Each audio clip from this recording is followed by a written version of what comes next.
ರಸ್ತೆ ಹಾಗೂ ಚರಂಡಿ ಕಾಮಗಾರಿ ಅವೈಜ್ಞಾನಿಕವಾಗಿ ನಿರ್ಮಿಸಲಾಗುತ್ತಿದೆ ಎಂದು ಪ್ರತಿಭಟನಾಕಾರರು ಆಕ್ರೋಶ ವ್ಯಕ್ತಪಡಿಸಿದರು. ಹೆದ್ದಾರಿ ಕಾಮಗಾರಿಯಿಂದ ಮನೆಗಳಿಗೆ ನೀರು ಬರುತ್ತಿಲ್ಲ ಎಂದು ಆರೋಪಿಸಿದರು.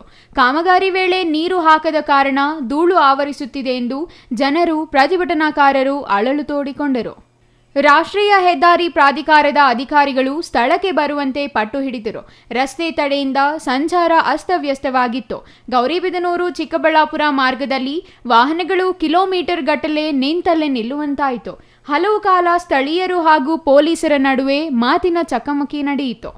ಆಮೇಲೆ ಈ ರಸ್ತೆ ಏನು ಡಿಸ್ಟೆನ್ಸ್ ಏನಿದೆ ಅದು ಸರಿಯಾಗಿ ಮೇಂಟೈನ್ ಮಾಡ್ತಾ ಇಲ್ಲ.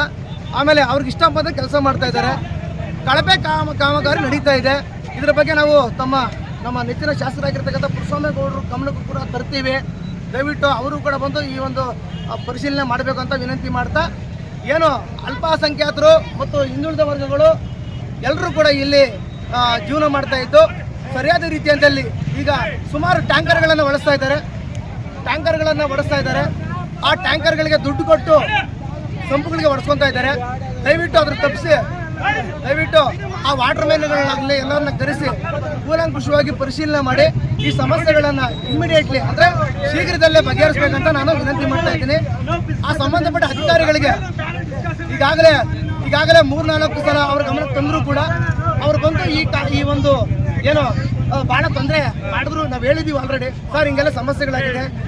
ಅಶೋಕ್ ಹೋಟ್ಲು ಮುಂಭಾಗ 15 ದಿನ ಆಯಿತು. ಆ ಸಂಬಂಧಪಟ್ಟ ಕೌನ್ಸಿಲರ್ ಅವರು ಯಾರು ನಮ್ಮ ಅವರು ಕೂಡ ಬಂದು ಅಲ್ಲಿ ಇಳಿದ್ರು. ಆದರೂ ಕೂಡ ನಮ್ಮ ಹತ್ರ ವಿಡಿಯೋ ಎಲ್ಲ ಇದೆ. ನಿಮ್ಗೆ ಬೇಕಾದ್ರೆ ದಾಖಲೆಗಳನ್ನು ಕೊಡೋಕೆ ನಾವು ಸಿದ್ಧವಾಗಿದ್ದೀವಿ. ಇನ್ನು ಪ್ರತಿಭಟನೆಯಲ್ಲಿ ನವೀನ್, ದಲಿತ ಸಂಘರ್ಷ ಸಮಿತಿ ಜಿಲ್ಲಾ ಸಂಚಾಲಕ ಲಕ್ಷ್ಮೀನಾರಾಯಣ, ಸುರೇಶ್ ಕುಮಾರ್, ಜಾವೀದ್ ಪಾಷಾ ಮತ್ತಿತರರು ಹಾಜರಿದ್ದರು. R Manjunath, CTV news, Gauribidanur.